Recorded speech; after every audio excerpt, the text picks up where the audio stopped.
हमारे चैनल में स्वागत है। वीडियो पसंद आए तो वीडियो को लाइक करें। कहानी है सूफी कहानी कड़वा सच। बहुत समय पहले एक बड़े और व्यस्त शहर में, जहां विद्वान और साधु संत रहा करते थे, एक प्रसिद्ध सूफी संत ने प्रवचन देने का निश्चय किया। उनके ज्ञान और आध्यात्मिकता की ख्याति दूर दूर तक फैली हुई थी। गांव-गांव और नगर-नगर से लोग उनकी बातें सुनने आते थे। उस दिन भी भीड़ उमड़ी हुई थी। लोग उत्सुक थे, क्योंकि संत न केवल ज्ञान देते थे बल्कि ऐसा सत्य बोलते थे जो सीधे हृदय को छू जाता था। उनकी वाणी में एक ऐसा जादू था, जैसे कोई दर्पण सामने रख दिया हो और मनुष्य को उसका असली चेहरा दिखा दिया हो। सभा शुरू हुई। संत ने शांत स्वर में कहा, हे लोगों, तुम सब ईश्वर के नाम का जप करते हो, दान पुण्य करते हो, धर्म की बातें करते हो, लेकिन सच कहूं तो तुम्हारे अंदर वही अहंकार, वही स्वार्थ और वही लालच छिपा हुआ है, जिसे तुम मिटाने का दावा करते हो।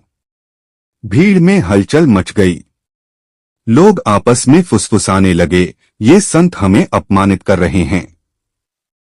संत ने आगे कहा, तुम सब चाहते हो कि मैं मीठी मीठी बातें कहूं ताकि तुम्हें अच्छा लगे, परंतु मीठा झूठ आत्मा को कभी नहीं जगाता। आत्मा को जगाने के लिए कड़वा सच सुनना पड़ता है। सच दवा की तरह होता है, स्वाद में भले ही कड़वा हो, परंतु वही रोग को मिटाता है।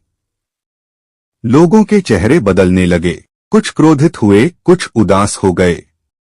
सभा से कुछ लोग उठकर चले भी गए। संत ने मुस्कुराते हुए कहा, देखा, मीठा झूठ सुनकर तुम तालियां बजाते हो और कड़वा सच सुनकर भाग जाते हो। पर याद रखना, जो सत्य से भागता है वह अपने जीवन की जंजीरों से कभी मुक्त नहीं हो सकता। उनकी आवाज गहरी और प्रभावशाली थी। उन्होंने अंतिम वचन कहे, धर्म का सार यह नहीं है कि तुम बाहरी आडंबर करो। असली धर्म यह है कि तुम अपने भीतर झांको, अपनी गलतियों को पहचानो और उन्हें सुधारने का साहस रखो। यही कड़वा सच है और यही सच्चा मार्ग है। सभा में गहरा सन्नाटा छा गया। जो लोग रह गए थे, उनकी आंखों में आंसू थे। उन्हें लगा मानो संत ने उनके दिल का पर्दा हटा दिया हो। उस दिन लोगों ने जाना कि सच्चा गुरु वही है जो कड़वा सच बोलने से पीछे न हटे। इस कहानी का संदेश यह है कि मीठी बातों से केवल अहंकार तृप्त होता है, लेकिन कड़वा सच ही इंसान को भीतर से बदलता है और सही मार्ग दिखाता है। कहानी समाप्त। वीडियो देखने के लिए धन्यवाद।